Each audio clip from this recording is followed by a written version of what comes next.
আওয়ামী লীগের বিচার ও নিষিদ্ধের দাবিতে সারা দেশে বিক্ষোভ চলমান রাখার ঘোষণা দিয়েছে জাতীয় নাগরিক পার্টি এনসিপি।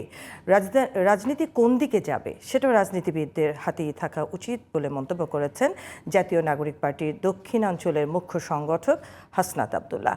৫ আগস্টের পর আওয়ামী লীগ অপ্রাসঙ্গিক বলেও মন্তব্য করেন তিনি। FM বাইজিদের রিপোর্টে বিস্তারিত। শুক্রবার রাতে রাজধানীর বাংলা মোটরে জাতীয় নাগরিক পার্টির কেন্দ্রীয় কার্যালয়ে এক জরুরি সংবাদ সম্মেলনের আয়োজন করা হয়।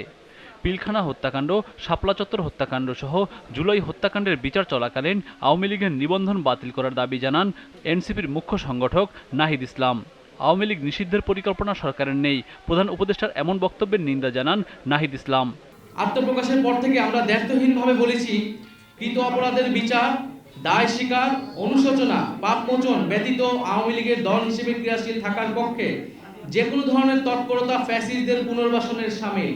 বিচার চলাকালীন আওয়ামী লীগের নিবন্ধন বাতিল করতে হবে এবং এই মাফিয়া গোষ্ঠীর রাজনীতিতে ফেরানোর যে কোনো প্রচেষ্টাকে এনসিপি প্রতিহত করার অঙ্গীকার ব্যক্ত করছে।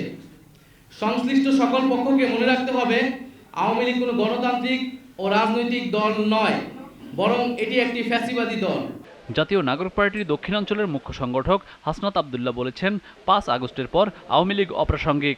রাজনীতিবিদরাই নির্ধারণ করবে রাজনীতির ঘটনা প্রবাহ বা চলমান যা কিছুই পরবর্তী রাজনীতি কোন দিকে যাবে সেটি রাজনীতিবিদদের হাতেই থাকা উচিত। যতক্ষণ পর্যন্ত ছাত্র নাগরিক এবং এই ফেসিবাদ বিরোধী ক্রিয়াশীল রাজনৈতিক দলগুলো ঐক্যবদ্ধ রয়েছে ততক্ষণ পর্যন্ত আমি কোনো নিরাপত্তার ঝুঁকি বা এইসব আমি বোধ করছি না।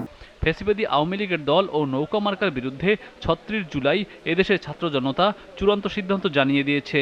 তাদের বিচার ও নিষিদ্ধের দাবিতে সারা দেশের সব ছাত্র জনতাকে এনসিপির নেতৃত্বে বিক্ষোভ কর্মসূচি অব্যাহত রাখার আহ্বান জানানো হয় সংবাদ সম্মেলনে। FM Bayzid, GTV news, Dhaka.